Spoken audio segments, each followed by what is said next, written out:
Come and dream with me.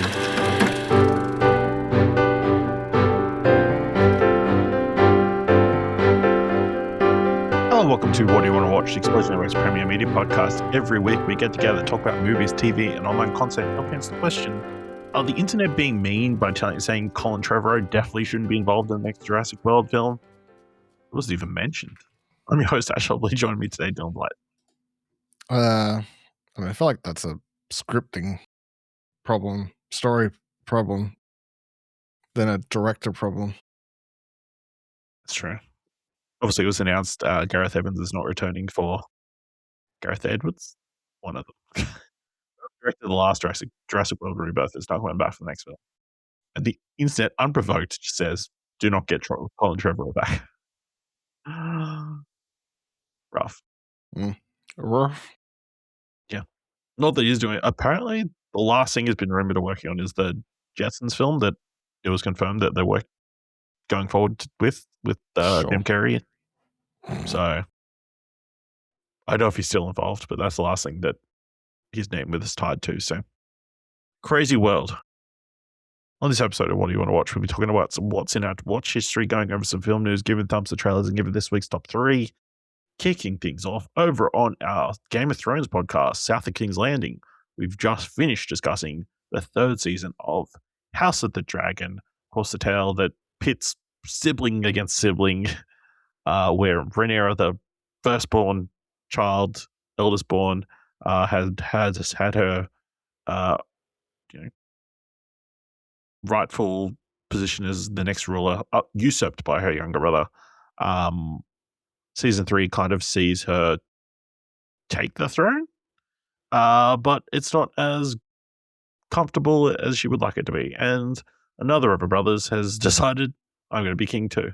So that's like a general overview, I guess, of the 3rd season of House of the Dragon. But Dylan, what are your thoughts on season 3 of House of the Dragon now that it's run to completion?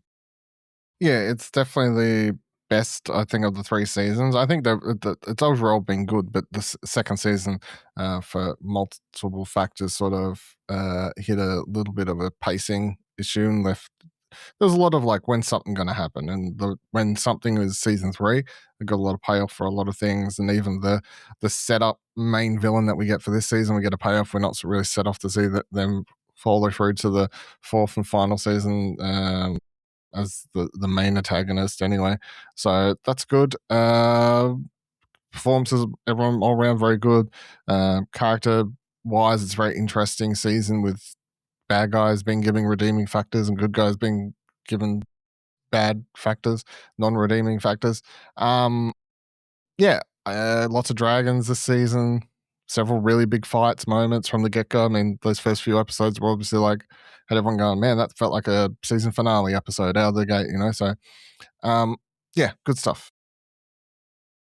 Yeah, I agree. I think this is the best season of this show. Not that this show has been bad. I think it's been pretty solid all along. So, I think, big sprawling battles. We got to see crazy dragon shit. They get,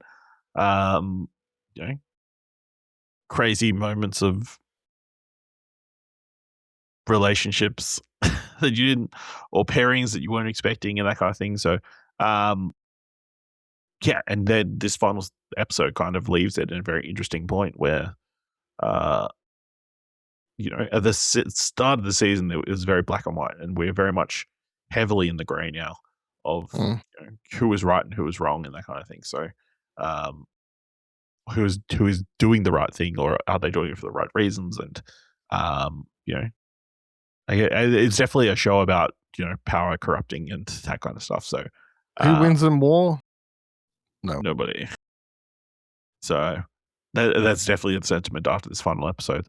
So yeah, if you've been following along, go check out South of King's Landing, Game of Thrones podcast, where we've been doing after show for every single episode. But yeah, I guess we'll wait till season 4 eventually comes out in hopefully 2028. All right, Dylan, we first both watched at least an episode of the new Ryan Murphy show, The Shards, which is adapted on a Brett Ellis Ellis? No, Brett Yeah, Ellis, right? Easton Ellis. East was missing. Easton Ellis. Obviously a famous author, probably best known for writing American Psycho. It's weirdly autobiographical because the main character is Brett Easton Ellis, who is we're retelling the events of his senior year in high school back in Los Angeles, 1981. He is part of an elite prep school. He is best friends with the very accomplished high school president, captain, whatever they want to call it. And has this like very exclusive friend group. He is, I don't know, his parents are in Europe, so he's very much left at home alone to do his own thing, except for the maid who comes and makes him food and that kind of stuff. But he likes to spend most of his nights writing his book, writing his novel. But it follows this senior year in which there is a serial killer going around Los Angeles called the Troller. And there's also this new boy who shows up at school who just kind of rubs Brett the wrong way, I guess. Dylan, what are your first impressions of the Shards? Did you watch just the one episode? I just watched the pilot so far. I thought it was a bit mixed. I thought the pacing at the start was just sort of odd.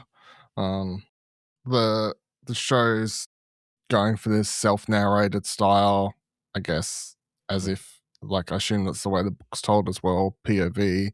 But I'm intrigued so far, but it just takes a while to get to the what are we doing here? There's just a lot of fluffing around for the first 20 minutes, it felt like. A lot of fluffing, not particularly going anywhere. And just introducing characters that aren't particularly interesting either, because they're all just rich assholes from what I can gather. But that's also all his friend groups, so yeah, so sort of I can watch a show of rich assholes, just give me a bit more. At least by the end of the episode, you've got new kid, what's he up to, something odd there, and there's a serial killer who's stealing people's pets and doing some weird cult killings and like mutilating bodies and leaving them with fish and dead animal parts shoved into them, which is unique, I guess. It's very it's a Ryan Murphy show. It's very stylized, obviously. I'm intrigued, but I wasn't say I was blown away by the pilot. So I watched the only 2 episodes that are currently available. And this, I feel like maybe the first episode I feel like the first episode was definitely longer, at the very least, but it was a lot of setting up stuff.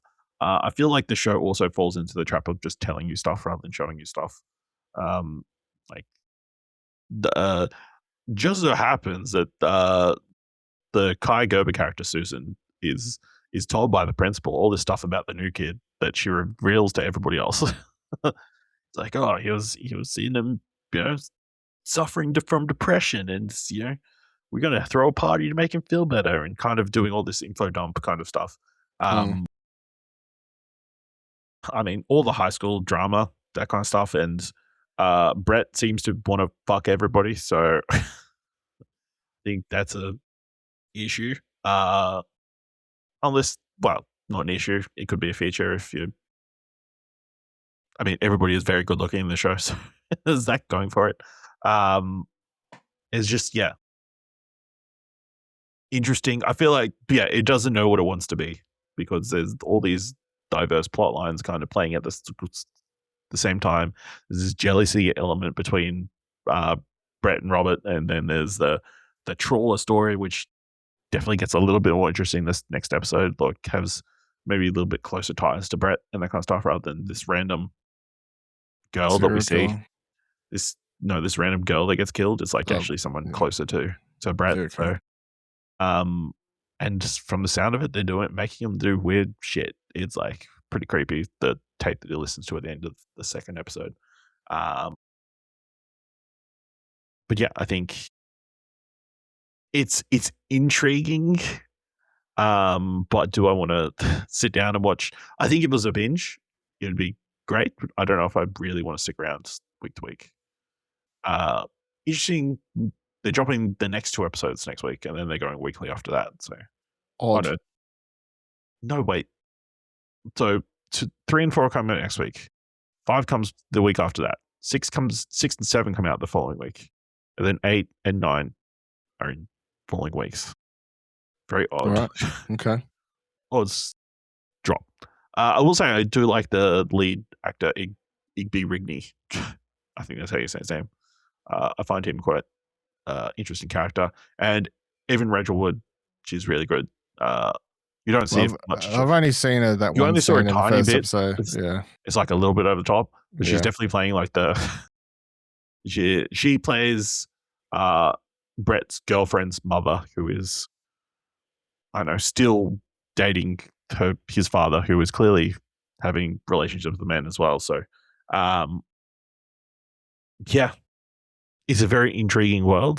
It's interesting ideas, but just is not itself intriguing.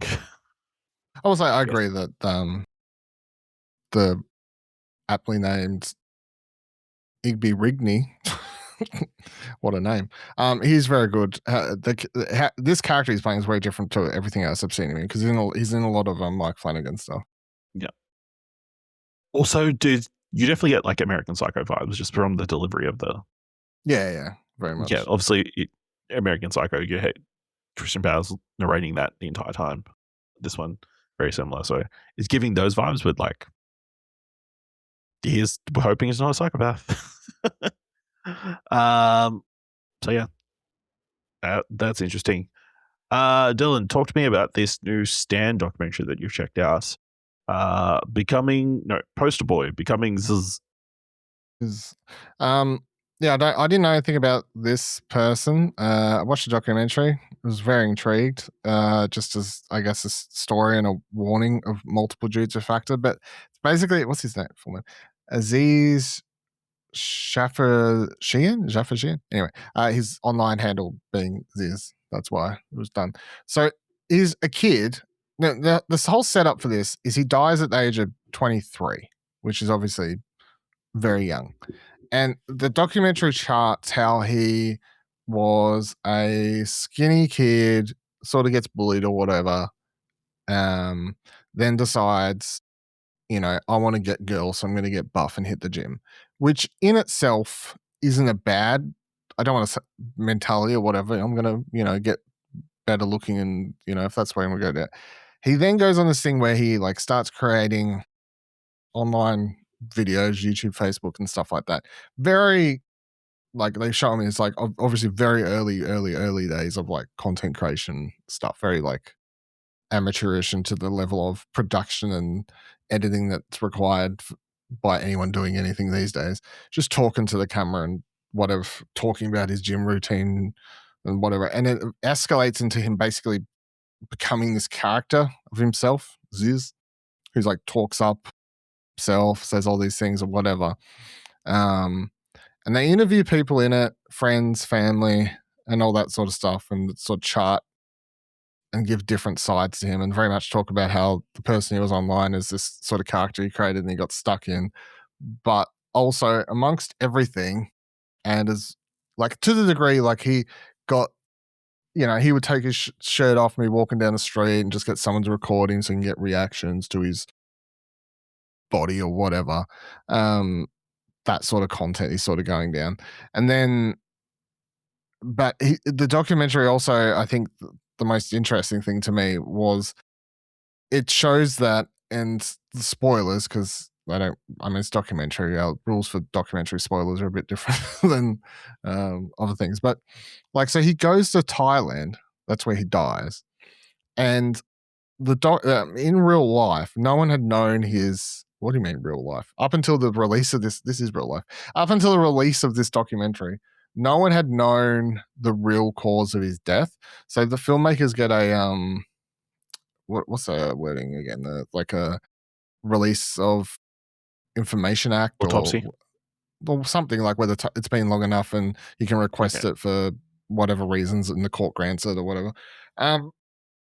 And they reveal that it's like he basically went to Thailand by himself at the height of his fame, like as a very early gym fluencer, like would have been like, and he had a lot of It would very be very that looks popular. maxing.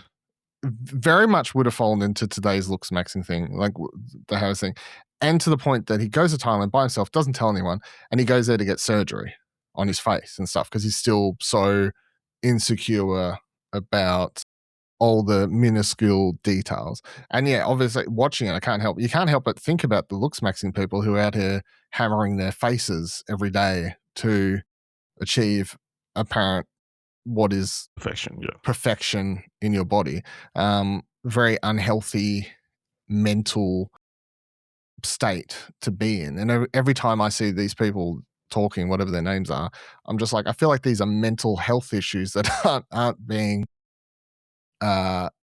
tackled here rather than but people talk about like they're trying to help the boys of today, they're trying to help the young boys. I'm like, no, I feel like you need to go see a therapist. But I mean, the thing with this guy is sort of, it comes across the same to me. It was like the documentary charts this guy who was ahead of the game in a lot of ways. I mean, he was doing things and playing the algorithm. There's a scene where they talk about how he used to make fake accounts to troll himself so he could reply to the comments, because love it or hate it, he knew what has now become the reality, which is that drama and all of that online is disgustingly the way to success. Like drama is what everyone likes to see.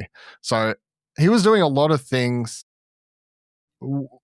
10 whatever years ago, 20 years ago, that are just commonplace now in content creation and whatnot. So it's very interesting from that aspect. And he was going to school and he was about to finish his degree of business or something like that. Like he's very much like, I'm gonna make my business. He just launched a gym brand or like a whatever this, a clothing line, all these things. Like he was setting himself up for a successful life. But the reason he dies is because he goes and does this surgery and he's on a bunch of painkillers and other drugs and stuff. And then it's obviously a risky surgery, and that's why he has to go do it there. And it does lead to his death. That's how he dies, more or less.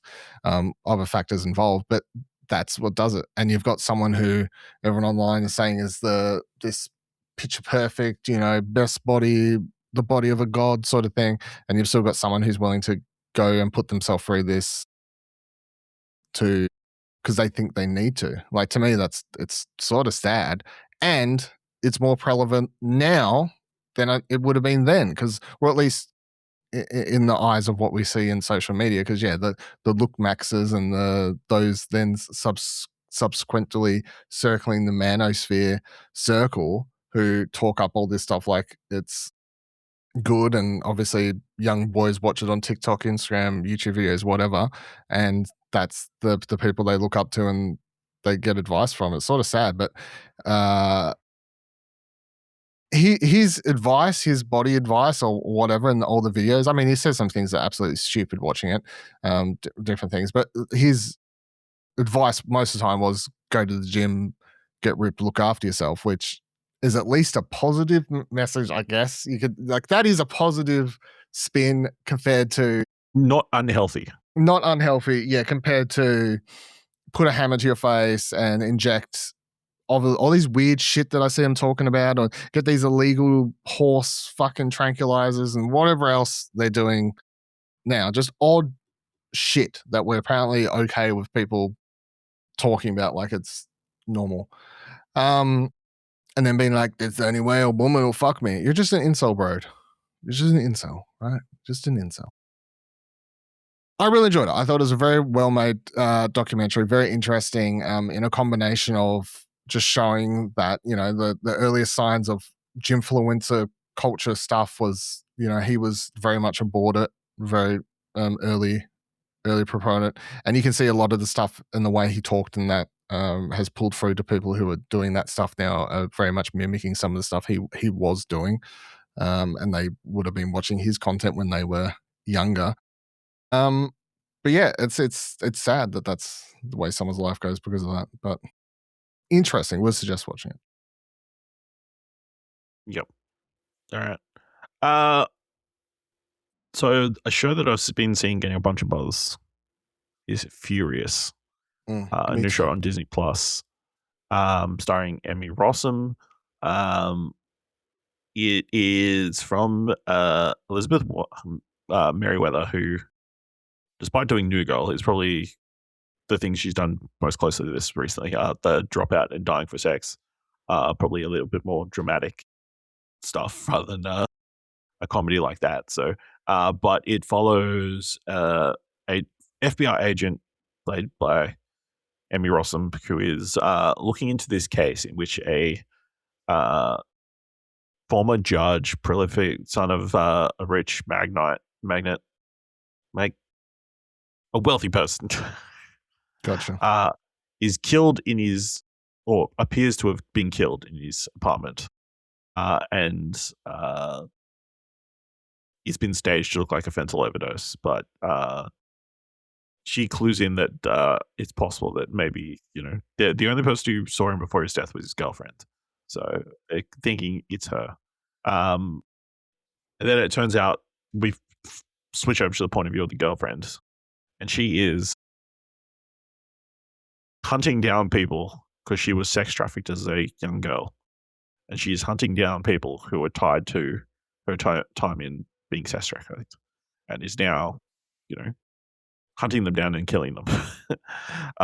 So that is the setup. It's Lolly Petty-Crew plays Catherine. So Catherine is going about tracking these men, getting into their lives, and then, subduing them and slowly, giving them fentanyl until they eventually die. is the crux of it. Meanwhile, you've got Alice, who Emmy Rossum's character, who is recently transferred to the FBI or has joined the FBI. At the start of the season, we see her working the FBI hotline, taking all the crank calls and that kind of stuff, before she gets tied into this case because her old friend in the NYPD, played by Scoot McNairy, calls her in on the case. They're former friends, and it's kind of revealed that Emmy Rossum, Alice left the NYPD because she was dating a detective who turned abusive. And when she revealed that, she was being abused, like, the entire department turned against her. Nobody wanted to talk to her anymore. So she left the NYPD to become an FBI agent. And now she is kind of falling into this, chasing after this, I don't know, female serial killer and dealing with this kind of weird sex crimes case. With the help of, who is it? Nora Washington, head of the FBI sex crimes unit, who is kind of a grizzled, seen it all, kind of just trying to get through it kind of character. Who, quite interesting. So while Emmy Rossum is chasing this person, she's also dealing with her own personal trauma of, like, her abusive relationship and that kind of stuff. And, like, I think in the second episode, it's revealed that, like, she is scared of having showers because her ex-boyfriend would just pull her out of the shower and start beating on her and that kind of stuff. So now she doesn't want to go have a shower, to the extent where Scoot McNairy's like, I need to let you know you stink. It all leads to a very sweet moment, but I'm really enjoying it. I think, it's kind of giving Killing Eve vibes, like, maybe not as comedic as that, but there is definitely a charm to Catherine. And, there is, like, some justification behind the motives and that kind of stuff. So it's hard to, part of you kind of wants her to succeed in what she's doing, and then part of you is like, I also want Emmy Rossum to get a win and that kind of stuff. So very intriguing. Only 2 episodes in, I believe 4, maybe 5 episodes will be up by the time this episode is up. So I'm definitely keen to keep watching, and I think it's getting a fair bit of a good buzz. I think it's highest scores on Rotten Tomatoes. I see a lot of people talking about it. So check out Furious on Disney Plus. All right, let's move on to the mandatory Netflix segment of the show. All right, Dylan, you've got a review up on the website for My Brilliant Career, the latest series, well, a new miniseries coming to Netflix, made here in Australia, based on the 1901 novel by Miles Franklin, which was adapted into a 1979 film, which starred Judy Davis and Sam Neill. What do you think? Yeah, I really enjoyed this series. I think we talked about, obviously, when I watched the trailer, that I was aware of the Sam Neill thing, but hadn't ever watched it. I had some context of it being a prominent novel, and that was about it.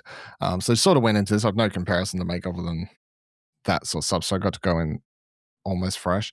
The story follows Sabella, who's a very creative-minded, free-willed woman who is more, for the year 1900, is definitely more interested in writing in her journal and working on ideas for a novel and exploring the outdoors than other girls of her age would be in seeking a man to get married. But the choice gets taken away from her when her father, who makes a bunch of terrible decisions, implied to be from the late 1800s drought in Australia, the first of many, that then leads him to loaning a bunch of money off a guy and basically getting stuck in debt. So they send Sabella off to live with her grandmother and aunt played by Genevieve O'Reilly, to find a husband, basically, with the idea being find a rich husband. Rich husband can then pay off the debt, which she doesn't want to do, but she agrees secretly you get to get the inside of her mind when she fills in her journal, and you get a bit of VO and stuff like that. She agrees because she wants the experience of, seeing this very rich lifestyle and whatever else, and help expand her vision and life experience so she can write her novel or what she wants to work on. When she gets there, she meets Harry Beecham, who's one of would-be love triangle interests, and then Frank, I can't remember his last name. And so Frank basically is this British guy who was sent over by his parents to find a wife to bring back to the UK. And then, there's an official name for these people, by the way, who was sent over in this time. But anyway, and then Harry lives with his aunt, and then he's obviously, rich, and they're all rich would-be suitors, but she doesn't want any of them. Is sort of the crux. Along the way, you meet other characters like Betty, who's like sort of a horse trainer. I'm sure there's a better name for that, but that's what she sort of does. Sorry, Nell's the horse trainer, and then Betty's the sister who is like one of the mates, I guess. And a bunch of other characters along the way, sort of other long lost relatives that she has never met and had anything to do with, who stopped by the house across the 6 episodes. But yeah, I found it very interesting. Obviously, did a little bit more research after watching it. Novel is held at a higher standard, and the story for its very early 1900s feminist themes. Obviously, a strong independent woman was not a story or a real person that existed, I guess, in that time period. But the story, from what I could gather from the cliff notes of the novel, it's been adapted into the show, at least in bare lines factor. But whereas the movie was sold as, and by all accounts, from what I could see watching a trailer and whatnot, as this more just straight up drama, period piece drama and book and whatnot, the Netflix series, I didn't use this wording in my review because I couldn't think about how to say it without it saying cheesy, but it's a podcast and it's a bit more free form. But it did give me Emerald Fennel period piece inspired design a little bit, if that's a genre, a subgenre or something. And by that, it's mostly just because they're not speaking full old-fashionedly English for a start. The tone is a little bit more fun, happy-go vibes. in a world that wasn't Happy Go vibes, I guess. And some of that stuff I did think can come off as sort of a double-edged sword, because you have, for example, you've got the three Aboriginal characters in the series who get very, at times, there's like a very just wish over it way of handling what they would have been dealing with in their particular circumstances and what they're going through. It's like they go to I fucking can't remember the actual name, but let's just call it Empire Day. It's like 1901. Australia's just become its own federation. You know, they're doing a big celebration of that. And there's like one of the characters very quickly goes, "Why do we want to celebrate that? Like it's our country anyway." But it's like they do nothing else with it. So at sometimes the more lighthearted nature of the show does lead to some of its more darker, I guess, impactful stuff sort of just getting quickly washed. They're like, "We did it. We mentioned the thing. We acknowledged the thing, but we did nothing with it." So I think that sort of left a little bit to the side. But I mean, the whole show deals with a lot of different things. Obviously, different economic differences between different groups of people living in Australia at the time. How that culture class system works and whatnot. It's all sort of touched on, but in a lot more lighthearted, watchable way, I guess. And then also the music choices was really interesting. I liked it. I had no problem with it. All of the music is like more modern songs that either played, or if they play music in the show sometimes, that the people singing them in the real element, they're just singing more modernized, like the lyrics are from more modern songs singing, which makes no sense. But it also means that the vibe is more fun, and because you can relate more to a song, if it's supposed to like impact your feeling of a moment that's happening, it sort of works better because you already sort of know. So I didn't mind that, to be honest. So yeah, I think a big high point for it was the cast. I think everyone's fantastic. However, Philippa Northeast, who plays Sibella, is a standout. Like she's a constantly just this, I don't know, joyful, bubbling. Most of the time, there's some down notes in the series, but she's constantly just an utmost sensational screen presence. So is Kate Mulvaney, who plays Augusta, that's Harry's aunt that he lives with. She's also fantastic. I mean, Genevieve Riley and all these other people are great as well, but those two just sort of stand out. Yeah, I enjoyed it. I thought it was fantastic. Would recommend it. I looked it up also. There was a second book, which I found quite interesting, that was written and then everyone refused to publish. And it was published like 40 years later, again, because everyone refused to publish it because they reckon it was too, the themes, too feminist or whatever. And it was published 40 years later. That was never adapted or used for any of the past film, or never adapted into something else. I don't know if that's just because the book's shit and no one cares. But if this does well, there is room to follow it forward. Obviously, the novels are based on her real life, and it's just like she changes people's names and whatever else, which also caused issues apparently with people being like, that's obviously that person that you're, it's like too close for home for some people.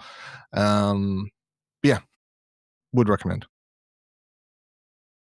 Sequel's called My Career Goes Bung. Yep. Yep. So probably not going to be called that. No. Probably something different. Very good. Yeah, very intriguing. Excited to check that out. It's available on Netflix this week. Probably time of release. No, 13th. So Friday usually, right? No, Thursday. I think. Oh, Thursday. Yeah. Some of the releases here in Australia are a bit different. So yeah. 6 episodes as well. So it's not a massive ask. No. That's everything in our Watch History. Let's move on to a little bit of film news. This was an interesting announcement this week. Running from the Hollywood Reporter, TikTok videos will be coming to Disney Plus. The tech giant and the entertainment giant have inked what they are calling a first of its kind content sharing deal, which will allow TikTok videos from Disney fans to live on both their streaming services. The deal bears a striking similarity to last year's short-lived announcement with OpenAI to fold videos from Sora into Disney Plus, but without the whole AI-generated angle. Creators will gain access to Disney assets think photos and videos featuring Disney characters and IP, while a thoughtfully curated selection of videos from creators who opt in will live on both TikTok and Inverts on Disney+. The companies also said that they will enable best-in-class creators to unlock special rewards and provide them with increased visibility, access to exclusive events, and career development pathways, making it a two-way street. The partnership will launch in the US in the next couple of months, with plans to eventually bring it to other markets. Dylan, what are they doing here? What do I think of TikTok? Funny TikTok? name. I have no. I don't think any of this is particularly surprising, and someone was going to do it eventually. I'm surprised it was Disney that's sort of like willing to go all in this direction. But it's also just sort of goes to show the power of and the would be like the understanding that you want to hit that younger audience and whatnot, get involved with the content creators and go where the people are talking, just enable and help people make that content or fight against the system. And weirdly, Disney wouldn't be the one I'd pick to do it, but they're willing to play ball. Yeah, this seems like a really interesting thing. I think this article this paragraph is interesting. Deal will inevitably turbocharge Disney's Verts offerings, with the company teasing the possibility of creator content there when it launched in March. Vertical video has become a top priority for streamers, recognizing that consumers who watch videos on their phones are not likely to turn it sideways to in most use cases. Peacock, HBO Max, and Netflix have also been rolling out enhanced vertical video offerings in recent months. Obviously them kind of chasing a younger audience.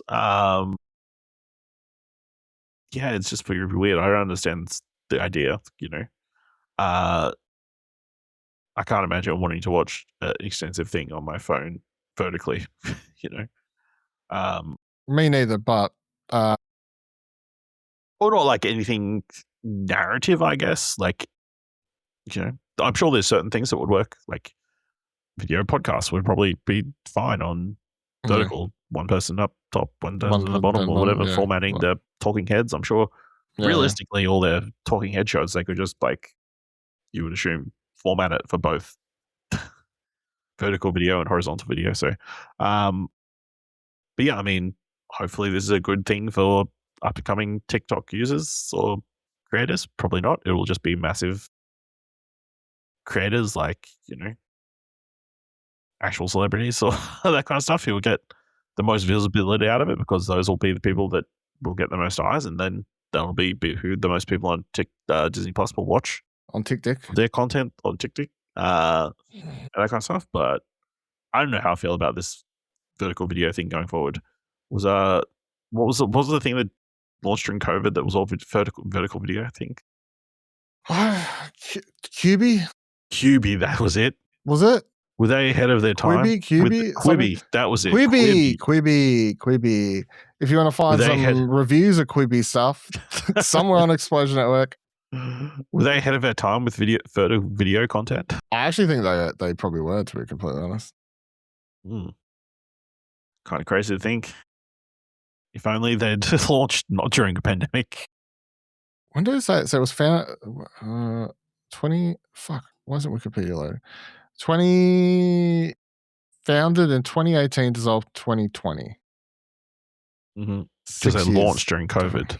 Yeah. Where everybody was home. And the whole thing was, here's short narrative videos you can watch on when you're out commuting and whatnot. But everyone was just watching Netflix at home. So that was Roku acquired it all. Yeah, they bought all the content, I believe. Yeah, short form for the shows would be rebranded as Roku Originals. But that's where they all ended up. There's some quality programming on there, Yeah, but it was I feel like there was something that came out of Quibi. Like relaunch Punk'd on there. Did The Fugitive remake of that? Straight Lights Gone, Most Dangerous Gone. Flipped. Home movie principle. Die Hard. Most Dangerous Game. That was the one that they re-released it, I believe, like in horizontally. Yeah, okay. Yeah. Screw it with Offset. Jesus. Oh, Die Hard. That's probably the one thing that's kind of continued on. I feel like there's multiple films and stuff of that going forward. So, yeah, this was a weird tangent we went down. All right. Continuing on. I reviewed several shows. Why? Yeah, because it's a brand new thing. Trying to get on the ground floor. I've got reviews up for Dismantled, Punked, Most Dangerous Game. Okay. My other two stories this week are casting news, and this was a surprising one, kind of out of nowhere. Reading from Empire magazine, they say that any movie is only as good as its villain, and by this metric, it looks like Wes Ball's gunning for an all-timer with his upcoming live-action The Legend of Zelda movie. Just over a year after the Kingdom of the Planet of the Apes filmmaker cinematic trip to Hyrule cast youngsters Bo Bragason and Benjamin Evan Ainsworth as its Zelda and Link, and a good 9 months on from our first official look at Nintendo and Sony's fantasy epic, Deadline is reporting that Australian actor Uli Latikifu has landed the role of the iconic villain Ganondorf in Ball's film, and that may not be quite the whole story either. According to Deadline, sources say the Tekefu appears to have inked a multi-picture deal for The Legend of Zelda, suggesting that our first live-action adventure in the beauteous realm of Hyrule almost certainly won't be our last, which would align with as yet unfounded murmurings this could be a full film in a planned Zelda trilogy from Ball. As for the casting itself, well, it's massively exciting news. A relatively low profile but very talented actor, Uli Lechekevu, has been an eye-catching presence across several projects, from Alien Covenant, Black Adam to Next Goal Wins, Maxine, and perhaps most notably, Young Rock, in which he plays a college-age Dwayne Johnson. The prospect of him bringing his 6'5" frame and imposing physical presence to Ganondorf's all-powerful, pretty much all-evil Warlock King is tantalizing, to say the least. Dylan, we've talked about the Ganondorf casting before, made fan casting and that kind of stuff. I guess my question is, are you surprised they've gone with someone who is not a known presence, like not a name actor? No. Considering when you look at the Nintendo's what stunt they did casting with Super Mario Kart, the Super Mario movie, and they're stunt casting this one, they've gone kind of the other way. I just don't like, how do you stunt cast this thing? I guess Ganondorf would have been the only role you could stunt cast, but who's stunt casting? Who got like a big name, like Germanic actor? Batista? He's on God of War now. Who else we picking? The Rock? No, thank you. Jason Momoa? No, thank you either. I mean, they're all the people they probably been picking. I don't think so. I'm fine with it. I mean, it makes the whole series more interesting. It's just full of a bunch of, surprising new starts. And in a lot of ways, sometimes that's a good thing. I mean, other than Sean Bean in Game of Thrones, who the fuck was anyone in that? Sometimes you just do a good. Yeah, sure. Sometimes Ian McKellen. Ian McKellen. Yeah, I'm sure he was like Game of Thrones. Sorry, I'm thinking the wrong. I thought you said Lord of the Rings. Not Lord of the Rings, motherfucker. Why Game of Thrones. I'm doing Sean Astin. I'm doing. I was like, you're joking, and then you said Ian McKellen. I'm like, he's not joking. Yeah, other than Sean Bean in Game of Thrones, motherfucker. No one was there was no big cast in that. So sometimes I think it's like you have a show, it makes names of people. No, I think this is probably a good move. Like, obviously, it's going to get eyeballs on it, no matter who was going to play the role. So, I think it's good for him. I think I mostly know him from watching Young Rock, so which was like a Young Rock. not exactly dramatic, but he definitely is an imposing figure and that kind of stuff. He's like big dude. Just stunt cast. Who's going to say, "Hey, listen"? I also wouldn't be surprised if it's more akin to the actor who is in Predator Badlands, where he is in so much prosthetics and that kind of stuff. You're not really going to see Presumably, the actor, yes. unfortunately. Unless they're going like heavily CGI and this is just doing mocap on set or something, and that kind of stuff. So hopefully he actually is playing the role and it's not like they'll bring someone famous in to like voice the character or something like that. So but yeah, I mean, it's great for him. And I guess it is kind of crazy that they've pretty much filmed it and only are now announcing these casting stuff. So I guess you can get away with that when you're filming in New Zealand. So also, but I mean, it also could be highly possible that he's barely seen in the first season of the show. In this first film? First film, sorry. Yeah, so that could be a thing. Yeah, absolutely. There was also other casting news around Legend of Zelda. Now reading from Deadline, earlier today, news broke that, of course, Uli Letekefu had landed the role of Ganondorf. And now sources tell us that the late Sam Neill will also appear in the film. Reps for Sony couldn't be reached, nor could Neill's former reps. The project wrapped in April and will mark one of Neill's final screened performances, if not the last.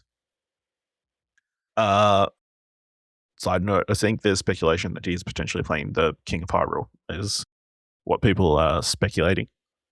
Other additions to the Zelda movie include Severance's Daikon Lachman and The Handmaid's Tale's Yvonne Strahovski. Sources were unclear on Strahovski's role, although we're told she's playing a queen character. They had Lachman playing Impa, the bodyguard and advisor to up-and-comer Bo Braxton's Princess Zelda. Again, lots of Australians and New Zealanders in this cast, which really isn't, I guess, not surprising considering it is filming over in New Zealand, but definitely an Australian trans-Tasman flair to the upcoming Legend of Zelda. So that's all pretty interesting. The film is slated for release in theaters on May 27th, 2027. So not that far away, surprisingly. So coming up hot. It is coming in very hot. I guess final story for this week will lead into something else. Here we go. Last week we talked about Samara Weaving being pretty much confirmed that she's going to be part of the upcoming X-Men film in the MCU, and now another actor, it seems, has been penciled in. Reading from the Hollywood Reporter, Marvel's new X-Men team is taking shape. Heartstopper and Warfare actor Kit Connor is circling the role of Scott Summers, aka Cyclops, sources tell the Hollywood Reporter. Marvel is assembling a new team of actors for mutants in its upcoming X-Men reboot from director Jake Schreier. Of course, they previously reported Samara Weaving was eyeing the role of Emma Frost in the film. Cyclops has been a staple of the X-Men films, having previously been played by James Marsden in the original X-Men in X-Men Days of Future Past. Ty Sheridan played the role in several X-Men projects in the 2010s. Dylan, we've both seen Heartstopper. What do you think of Kit Connor as Cyclops? Not what I'd picture, but sure. It also fits the more, I don't know, angsty teen vibe, which is also sort of what I've helped me make my list we'll be doing for shit. Well, I think it sets a clear directive that they are going younger. Yeah. In that, so that isn't surprising. I will say, obviously, Kit Connor Warfare, I think that's I haven't seen that, but that's a pretty popular, like, everybody in that is kind of gone on to bigger and better things, interestingly. He is also said to be in the Elden Ring film that's currently being shot. So got a couple of big projects, definitely leaning away from Heartstopper. Even though obviously there's going to be that dedicated fan base. But yeah, I think the clear directive is they're going young. So All right. Well, that kind of leads into this week's top 3. Definitely in the top 3. And with this news and D23 coming up, it is becoming very apparent that we are likely to get a bunch of X-Men announcements in the coming week. So we're just going to come out with it. This week's top 3 is top 3 mutants who should be in the MCU's first X-Men movie. Now, I had put down a couple of caveats, pretty much ruling out characters that are pretty much confirmed, like Cyclops, like Emma Frost, like Charles Xavier, who has had several actors apparently testing for the role, and that kind of stuff. So they're not included on our lists. But Dylan, what is your number 3? Number 3 is Jubilee. Because I need a character. Well, we only ever got to see a little bit of her in the rebooted thing, so we haven't really seen a live action Jubilee, really. But I need a lighthearted, more fun mutant to fit in the team that's shaping up to be depressed. Yeah, potentially. I wouldn't say Jubilee's a depressed character. She's a No, that's what I'm saying. Jubilee. I need her to be in the team Counter. to help offset the. Okay. I'm saying depression. everyone else. My other 2 picks are people who are going to be depressed, and then everyone else we already know is going to be depressed.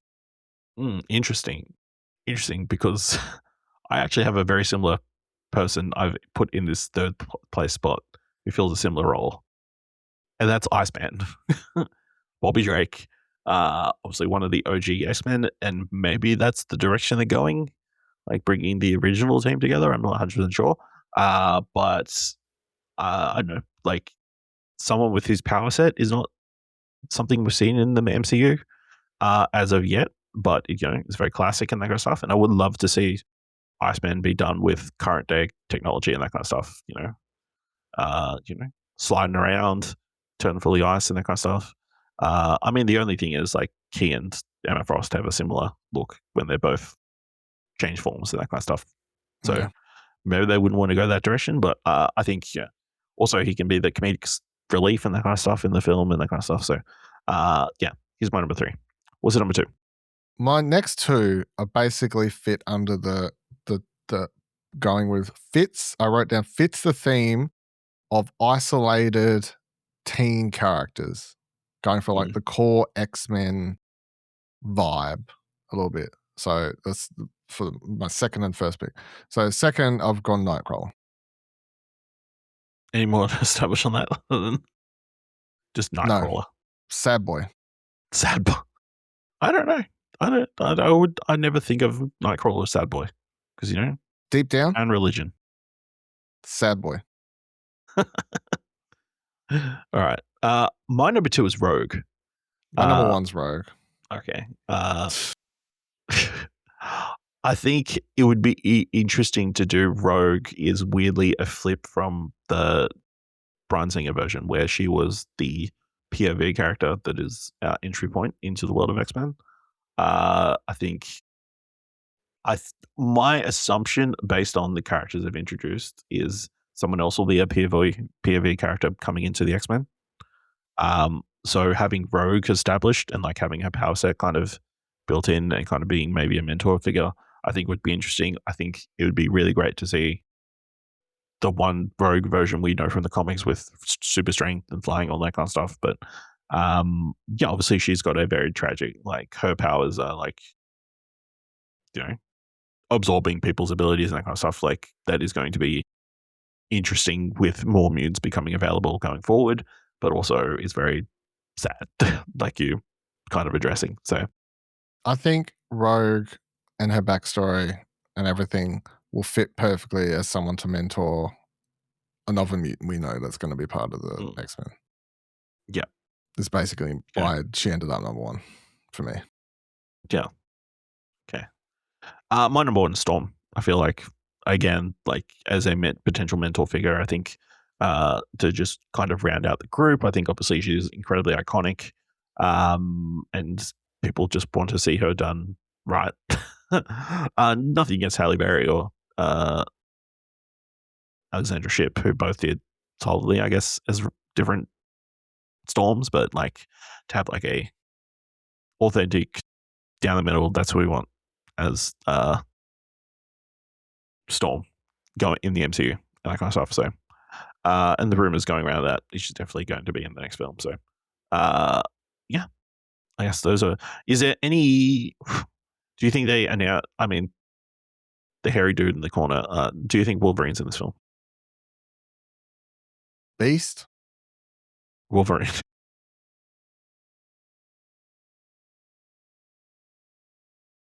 Do you think? I said Beast. So why would your answer to will Wolverine be in this movie be Beast?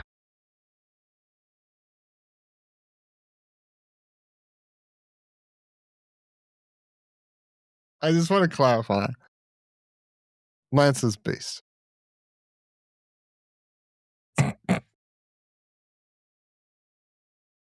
I think that's how much my brain didn't want to answer the question or even go down that discussion point. I'm going to stand by my answer. It's Beast. Wow. Okay. I don't think he'll be in this movie. Or at least I don't think he'll be a main like person. There's a chance he shows up in a post-credit scene, and that's about it. That's the only thing I can imagine. I feel like he doesn't need to be in the first film, at least, that kind of stuff. But yeah, I think. Do you fully expect they'll have like a full cast announcement at D23 this week, or as many people as they can? Because I mean, they're still searching. Maybe they still haven't locked people in. Confirm the people that bring out on stage the people you've already confirmed. Whatever else, let them have their moment. Start ingraining them into the MCU fan base, whatnot. PR train them. Yeah. Get those NDAs locked down. Get those NDAs locked down, yeah.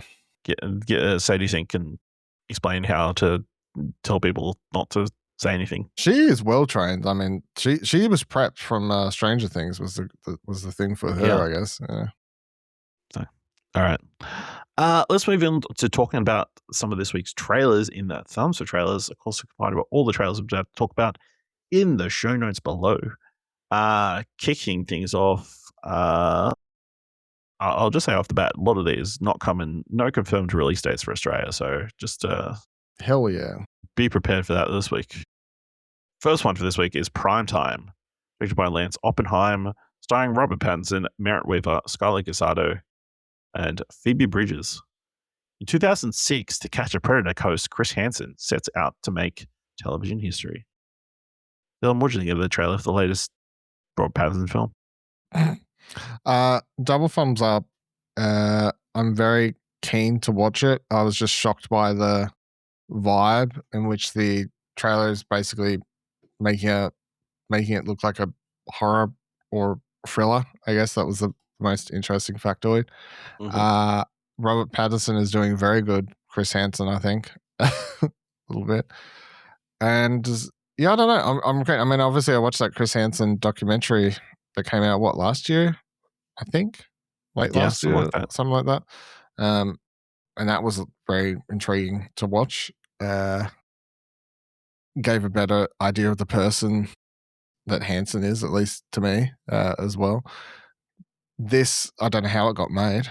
Really, it doesn't look like it's painting him in a good light at all. But yes, double thumbs up.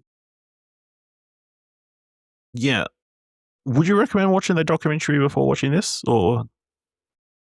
Without watching this film, I don't know if it's okay. Yeah, it's hard, but I would recommend watching the documentary because I thought it was a good documentary, very, very good. I mean, I talked about it on here, I'm sure, but like they literally have a part, not spoil the end of it, where they finally get him in to interview him and they make him walk out by the end of it. So, yeah, I would recommend watching it. It sort of covers the darker stuff this seems to be hinting at as well, including the fact that someone kills himself because they go for the scoop or the chase the TV moment sort of thing. Yeah. So yeah, 2 thumbs up. It looks incredible. Like Robert Pattinson, very imposing, intimidating, like character. Just the concept. The thing that surprised me is the recency of it. It's like, there's the scene where it's like, we're going to be bigger than Lost. We're going to be bigger than Lost. Like, that wasn't that long ago. It's like, in my mind, Catch Predator was like in the 90s or something like that, but no, it was like mid 2000s. So I guess still like 20 years ago. So not to make yourself feel old or anything, but yeah, Well, I think yeah, I mean, there's because I don't know. You'd have to. I can't find an answer real quickly, but it's like, when did he do the initial Dateline NBC Catch a Predator Series, yeah. stories or before it went primetime, segments, yeah. and then when did it switch to Catch a Predator primetime? You know what I mean? Like, Yeah. So, yeah, looks really fascinating. Another crazy Robert Pattinson performance, and a lot of people have been joking about Tony Revolvi in this at the start of this, and how he's in this and not Spider-Man. He chose not to be Flash to be a pedophile in this. Prime is he time. playing a pedophile? Tony Revolvi is, yeah, true. Sorry, Yeah. I forgot who he was talking about for a second. Yeah. Yes, it's Flash. Yeah. Prime time coming to US cinemas on the 25th of September. No Australian release date.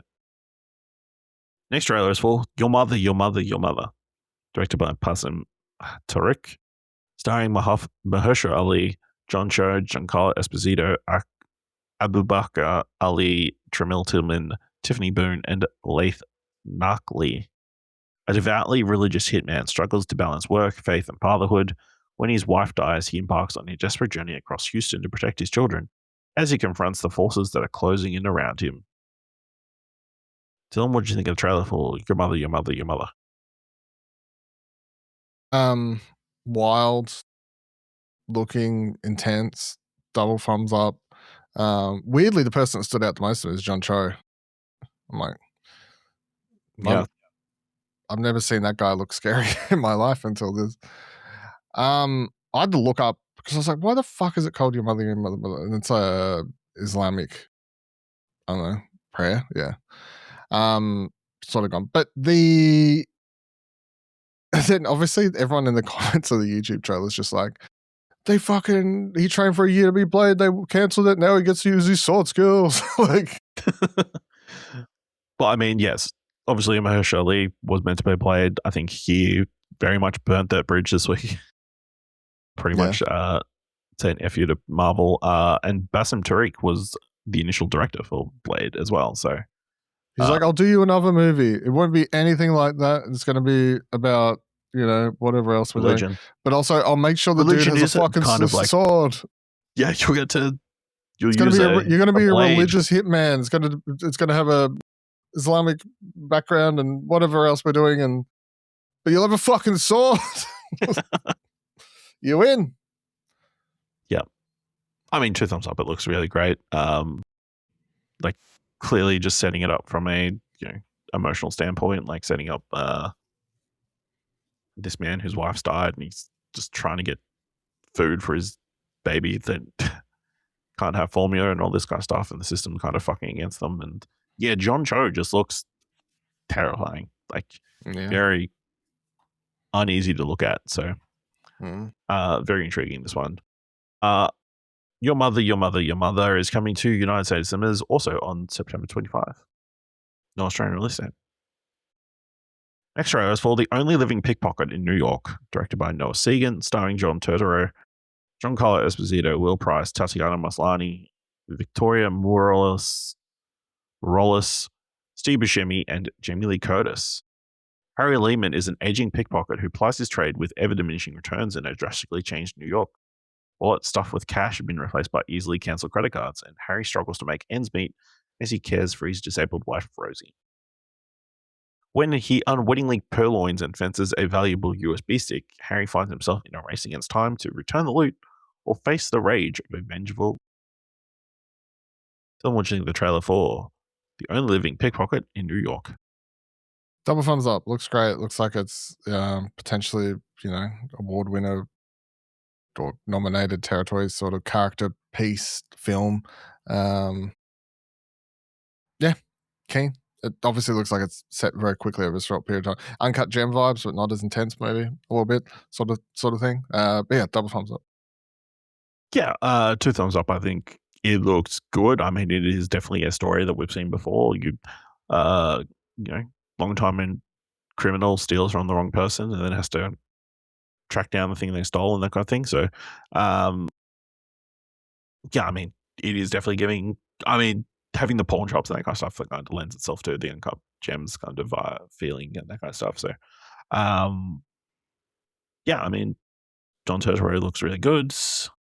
Looks like a great cast. I believe it was well received at Sundance when it debuted, from memory. So yeah, this is releasing at least in New York and Los Angeles on October 16th, before going into a more limited release October 23rd. No Australian release yet. It is showing at MIF. You're showing a myth. There you go. FYI, if you're in Melbourne, it is Not one of the ones you locked in. I don't know if it's not one of the ones I managed to lock in, but I don't know, and I don't know if it's sold out or anything, but it is part of the MIF. Mm-hmm. Next trailer is for Apopheniacs. That's what I'm going I with. don't know. Yeah, whatever you say, I'm down.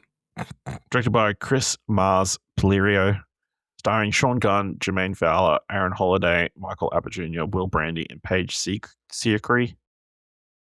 CSE. The use of AI technology reached its most violent and bloody conclusion after a series of deepfake videos are unleashed into the world. Dylan, what did you think of the trailer for Apopheniacs? Is this a real word? I need to Google this now. Dictionary. Is this like a thesaurus word? Is this a Urban Dictionary word?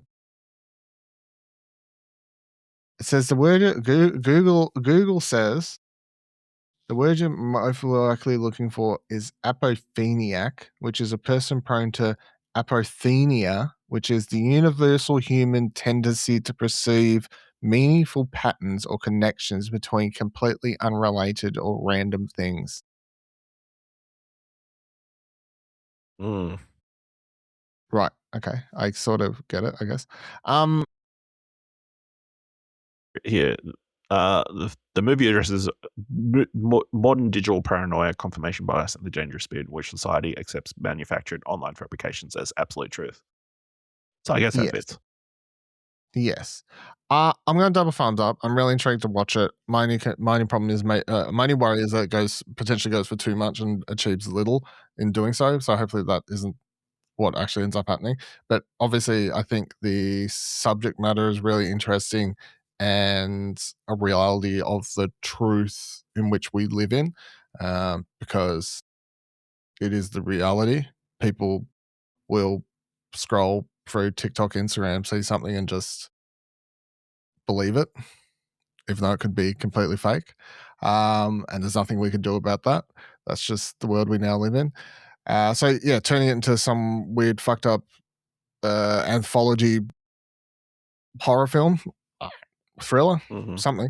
I'm down. Double thumbs up. Yeah, I have to give it 2 thumbs up as well. Although I don't really want to watch this. I think it looks very intriguing. It's definitely got a distinct style and that kind of stuff. And it's obviously addressing very real issues that, we're dealing with, like you said, with all the deepfakes and like believing things are happening when they're not and that kind of stuff. So, yeah, very messed up world. Yeah, I'm intrigued by the anthology. Well, a multi-narrative, I guess, story. Is it multi-narrative? I was confused if it was anthology or multi-narrative. Like, I've seen anthology and multi-narrative thrown around. Or is it? I think it's Pulp Fiction rather than separate, distinct stories, right? Okay. mini films. Okay. Apopheniacs releases in the US on 2nd of October. No Australian release date. Apopheniacs. If the other word is apophenia, Yeah, apopheniacs is what I think it's. Yeah. I love it back in the day when they would have the trailer guy, the voiceover guy, because at least they would say the fucking name. Apopheniac. The trailer guy's like, I can't fucking now fuck this job. I'm out. Yeah, and back in the day, the trailer guy would say the actor's name, so you know how to pronounce them and that kind of stuff. So. Sure. Also, side note, how in 2026, how have they not like created a site that just you tap on somebody's name and it tells you exactly how to pronounce it? Like even a press release, how is it not like a hyperlink to like a WAV file or something? You know, You can go straight to Google and then how to pronounce, and they do that. like a third party, like random Indian person who's figured out how to say it. Sometimes I feel like for some words, I don't even need to hear someone say it. I just need someone to give me the correct what's the actual word? But the Sounding breakdown, out, yeah. sounding out. Yeah, I'm like, just tell me where I need to sound this out.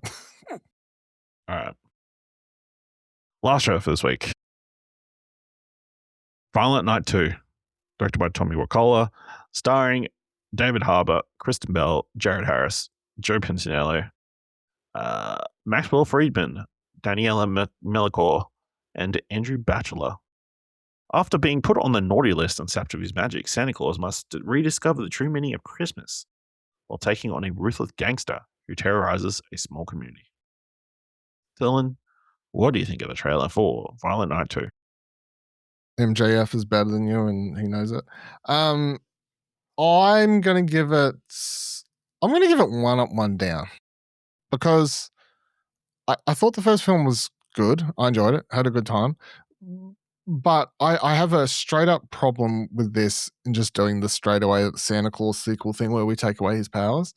I'm like, is that real? We really had to go down this road. Why can't we just just do another scenario where it goes, I don't know. Like, I'm down for the Christian Bale plays Mrs. Claus thing. That's cool. Love that end of the trailer. That's great. But yeah, just oh no, he's on the naughty list and gets his powers sapped away. So Santa Claus has got to relearn the meaning of Christmas. I'm like, I've seen that. So many different variations and stuff. That being the coy setup for the film sort of annoyed me. Otherwise, I'm down for what's going on. I'm down for another David Harbour going around killing people movie with Christian Bell along for the ride now. Fun. Just the initial premise, didn't like it. Yeah, I'm going to go 1 up, 1 down as well. I think, I don't know, I feel like this is totally slightly maybe a little bit more cartoony than the first one was, and that was, I mean, there was I went back and rewatched the trailer for the first one, and they literally have the part at the end of the trailer where he's like, "You're on my naughty list." And it cuts to him killing a bunch of people, and it's like, naughty, naughty, naughty. I'm like, man, it sort of was silly. Okay, maybe it's not that bad, but I mean, that sleigh line at the end, that was rough. Yeah. And that kind of stuff. The first trailer ends with the gag about him stepping in reindeer poo and being like, "Which one of yous did this? So unprofessional," or whatever. So like the tonally it was supposed to. Yeah, I guess. But there's some good moments. The fucking gingerbread cutout, cookie cutter in someone's head. That's pretty rough. Yeah, pretty rough. Yeah. And then they just burnt somebody alive. Like, Yeah. Way to it go smelled out, great. champ. Yeah, it was interesting to see MJF just popping up out of nowhere, you know. What Happy Gilmore 2 must have been a big hit. So, I was thinking Violent Night must have done better than I assumed it would have for it to get a sequel. yeah, I guess so. It probably, you know, I think well, I mean, we liked it. So. Especially it done well enough to do a sequel and bring in more money into it. Yeah. So I do like the idea of it being set in a shopping mall. Like any film, like action film set inside a shopping mall seems like a great opportunity for action and that kind of stuff. So I love that at least. So yeah. Keen to check it out. Violent Night 2 is coming to Australian cinemas 3rd of December, and we will definitely be talking about it over on our Christmas podcast, A Very Explosion Network Christmas, which we'll be releasing sometime at the end of the year. Isn't it exciting to know that we have a tentpole release for the year to hang that podcast on? Yeah, something to justify its existence is good. Rather than just a random bunch of shit. Like, it's fine, because I feel like you got to have a tentpole release and then you build some other things around for that podcast. So when this got confirmed, I was like, oh, good, there's the tentpole thing we could build the rest of the series around. Yeah, last year. I don't remember anything of substance last year. I feel like we just watched a bunch of random shit. Like, there's no way there was something of substance and we've just completely forgot. Is there a big Christmas movie? No, there was like some random Netflix one with like some. There was a Michelle Pfeiffer one or whatever. There was a Michelle That's Pfeiffer one. That's probably the most prominent one, but I don't think that's a hang your hat on one. No, most of it was random. Most of the season was random stuff that we. A couple of Netflix ones, but that was about Bumper it. Christmas Family, Tokyo Godfathers, Twilight Zone, Mr. Bean, Lethal Weapon, My Secret Santa, Oh What Fun, The Man Who Invented Christmas, Jingle Bell Heist, After Christmas, Better Watch Out, The Holiday. Yep. Yeah. So there was no great season of Christmas movies, but there was some brand Christmas new tentpole. No. The tentpole thing is we had to pick. Was that which one was it? Oh, What Fun? Yeah. Yeah, that was probably that was or Jingle Bell Heist, I guess. Yeah, those are movies that I might revisit this year. They were The two others alright were pretty ones. forgettable. My Secret Santa was a Hallmark one, and then the rest were rewatches, right? Well, not rewatches, but at least stuff that one of us had seen before. Bump, a Christmas film, but I mean that's a TV special spin-off, thing. Yeah. So anyway, also we did do Violent Night on one season of Very Explosion Over Christmas. Did we? We're doing that podcast long enough to one of the movies to have done a sequel. All right. Did we really? Yeah. On the Very Explosion Over Christmas. Yeah. Was that the first year we did it? Might have been. Yeah, that's the first year we started it. What a weird release order this is. The Santa Claus 2, the Santa Claus 3, the Escape Clause, Good to Ho, and the first 2 episodes of the Santa Claus TV show. Yeah. Spirited, mm-hmm. Next episode of the Santa Claus TV show, next episode of the Santa Claus TV show, Violent Night. Yeah. Christmas with Campbell's, Christmas Ransom, that was a good one. Cross the Yule, next Christmas, Bloody Christmas. Who's picking these bloody horror Christmas things to throw in here? I wonder. Who the hell? What insane person would do that to the Christmas spirit? Dylan, this week, what do you want to watch? Don't you fucking worry. This year, not this year. This week in the cinemas, I would like to watch The End of Oak Street because I want to find out what's going on with that time jumping. What's up with their dinosaurs? What's up with those dinosaurs? Well, then what are them dinosaurs doing on that street? What are they doing on that street? How'd that street get to them dinosaurs? These are questions I need answered. And then on the streaming service, the film I can't pronounce, Saccharine, that one, which is on Stan. Yep. Yeah, I mean, The End of Oak Street seems like the thing to watch this week. But also, I'm going to check out One Night Only, although it hasn't been getting a ton of positive reviews. I feel, I don't know. I feel like all the problems that I've seen people have with the film is they ask too many questions about the conceit of the film. It's like they ask too many questions about the world that the film is set in and want to have answers to all that, and the movie doesn't answer. So I don't know if I'm going to have an issue with that if I just get invested in the core relationship, which apparently is a lot of people find Monica Pryor and Callum Turner very charming. So let us know what you want to watch this week by going to explosionera.com/follow and let us know on social media. If you want to help us here and what do you want to watch, leave us a review on Apple Podcasts or on Podchaser. Leaves 5 stars, and you can leave 5 stars or just tell people about the show. And if you want to help us out at Explosion Network with all other podcasts like the aforementioned all-new DC Cast, South of King's Landing, or the upcoming A Very Explosion Network Christmas season, head over to explosionera.com/support. Thank you very much for listening. Until next time, keep watching stuff, I guess.